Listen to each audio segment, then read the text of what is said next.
अस्सलाम वालेकुम नाजरीन।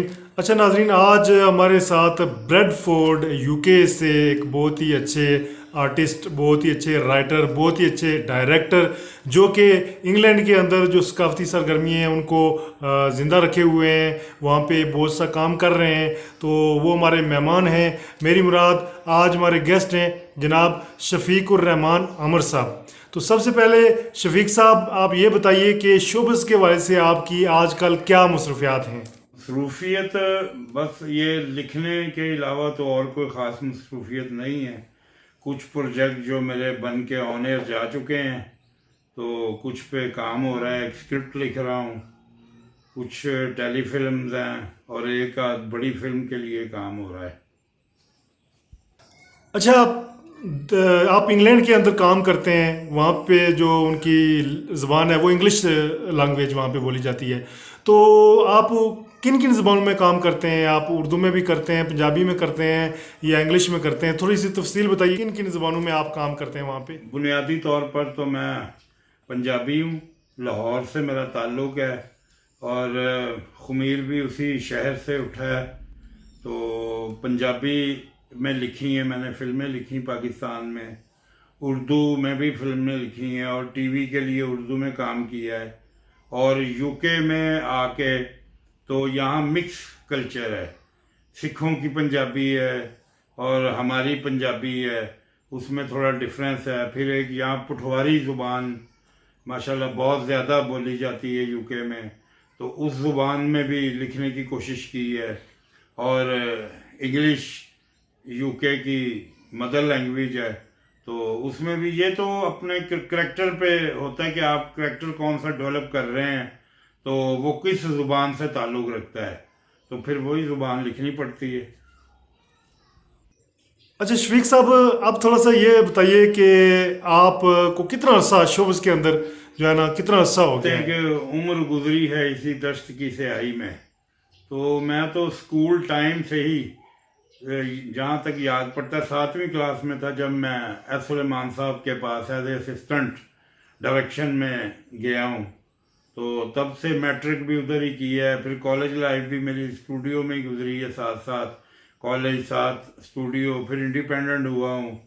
तो 72 से अब 2020 आ गया है, तो बस अंदाज़ा लगा लें कि कितना अरसा हो गया है और अभी तक जब तक है जान चल रहा है काम।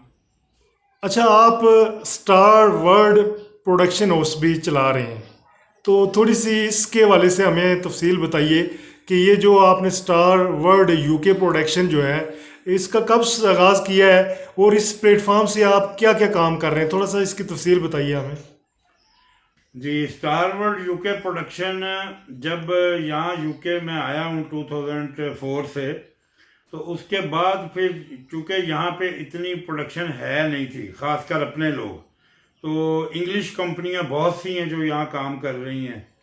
तो बस फिर और यहाँ कुछ भी करना हो, कोई काम भी करना हो, तो उसके लिए आपको कंपनी रजिस्टर करवानी बहुत ज़रूरी है। तो इसलिए फिर जब मैंने पहली प्रोडक्शन शुरू की है 2005 में, तो उस वक्त फिर स्टार वर्ल्ड यूके प्रोडक्शन के नाम से कंपनी रजिस्टर करवाई और 2005 से अब टू 15 साल हो गए इसको और आगे भी चलती रहेगी। अच्छा, जैसा कि मैंने आपको बताया कि इंग्लैंड के अंदर जो है ना, वो इंग्लिश ज़ुबान ज़्यादा बोली जाती है। तो वो हमारी जो कम्युनिटी है, कश्मीर की कम्युनिटी भी है, पाकिस्तान की भी है, इस तरह इंडियन लोग भी हैं, वो बहुत सी तादाद में वहाँ पे रहते हैं। तो जब आप कोई फिल्म या प्रोजेक्ट को बनाते हैं, तो उसको रिलीज़ कहाँ पे करते हैं और कौन सी कम्युनिटी आपके जो है ना उस प्रोजेक्ट को या टेलीफिल्म हो गई या ड्रामा हो गया उसको देखती है, और किस तरह से आप यानी कि वहाँ रिलीज़ मैनेज किस तरह से करते हैं? जी, जो यहाँ पे प्रोडक्शन होती है, यहाँ के लोकल चैनल हैं जो यूके और जी। पूरा यूरोप में देखे जाते हैं, तो इन चैनल्स पे जाती है और वो चैनल्स मतलब ऑल ऑफ द वर्ल्ड आप वेबसाइट जी पे जी। उनको देख सकते हैं। अच्छा, अब आप हमारे नाजरीन के लिए ये बताएं कि पाकिस्तान में आपका तल्लुक कहाँ से है और ब्रेडफोर्ड इंग्लैंड यूके के अंदर आपको कितना अरसा हो गया है? जी, जैसा कि मैं ये तो पहले बातों में जिक्र हो चुका है कि मैं लाहौर में पैदा हुआ हूँ, लाहौर से ताल्लुक़ है, लेकिन मैंने इस्लामाबाद में भी काम किया है, कराची भी काम किया है। तो शूटिंग के लिए तो पूरा पाकिस्तान हमें घूमना पड़ता था। तो यूके में आज मुझे तकरीबन कोई 15-17 साल हो गए हैं और काम जारी है। अच्छा, ये जो स्क्रिप्ट राइटिंग होती है, ये लिखने का शौक आपको कैसे पैदा हुआ है? और लिखने की जो आपके जो लिख रहे हैं प्रोजेक्ट, आपने प्रोजेक्ट खुद भी प्रोड्यूस भी करते हैं, लिखते भी हैं, ये लिखने के बारे से थोड़ा सा बताइए, ये कब से स्टार्ट किया आप स्टोरी जो लिखते हैं, कहानी फिल्म जी, की? बतौर राइटर मेरा पाकिस्तान फिल्म इंडस्ट्री से आगाज़ हुआ, जिसमें मेरी फिल्में एज ए राइटर हैं, वैशी औरत है, मोहल्लेदार है, तू मेरी मैं तेरा है, बिन तेरे सनम, इस तरह तकरीबन कोई 18 मूवी है जो मैंने उर्दू पंजाबी लिखी हैं। और अभी ये सिलसिला चल रहा था कि सुल्तान राय साहब का वो हैपन हो गया है, जिस वजह से हमारी इंडस्ट्री बिल्कुल कोलैप्स कर गई। तो बस फिर उसके साथ ही फिल्मों का काम भी रुक गया है। तो यहाँ आके फिर यूके में जब मैंने स्टार्ट लिया, तो अभी तक कोई 33 के लगभग टेलीफिल्म जो है वो बना चुका हूँ, जो टीवी पे या ऑन एयर जा चुकी हैं।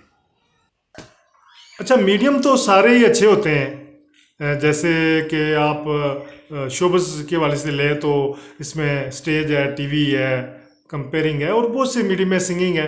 तो ये स्टेज और टीवी मीडियम में से आप किसको ज़्यादा नंबर देंगे? आपका पसंदीदा मीडियम कौन सा है? सच फिल्म असल में हम लोग की जो तरबियत है ना, वो कैमरे के हवाले से है। फिल्में बनी हैं तो कैमरे के हवाले से, टीवी है तो कैमरा है। तो स्टेज पे मतलब लिखने वाला कलम जिसके हाथ में होगा वो हर मीडियम में लिख सकता है, लेकिन ऐसा इत्तेफाक नहीं हुआ। मैंने आज तक स्टेज ड्रामा नहीं लिखा। टीवी के लिए बहुत लिखा मैंने, फिल्मों के लिए बहुत लिखा है। तो अच्छा भी मुझे वही लगता है कि जहाँ फिल्म हो या टीवी हो। अच्छा, थोड़ा सा ये बताएं कि इंग्लिश ज़बान में भी कोई प्रोजेक्ट किया है? अगर किया है तो उसकी कुछ तफसील हमारे नाज़रीन के साथ शेयर करें आप प्लीज़। अंग्रेज़ी ज़ुबान का प्रोजेक्ट ख्वाहिश बहुत है कि प्योर एक इंग्लिश में जो है ना काम किया जाए, लेकिन वो चूँकि यहाँ के जो गोरे इंग्लिश कंपनियाँ हैं वो इतना काम करती हैं कि उसमें ज़रूरत महसूस नहीं हुई। तो अपने लोगों की जो प्यास है वो अपनी ज़ुबान में ही बुझती है। पंजाबी बोलने वाला जब तक पंजाबी नहीं बोलेगा उसको वो एक सुकून नहीं आएगा। इसी तरह पठवारी है, इसी तरह उर्दू है।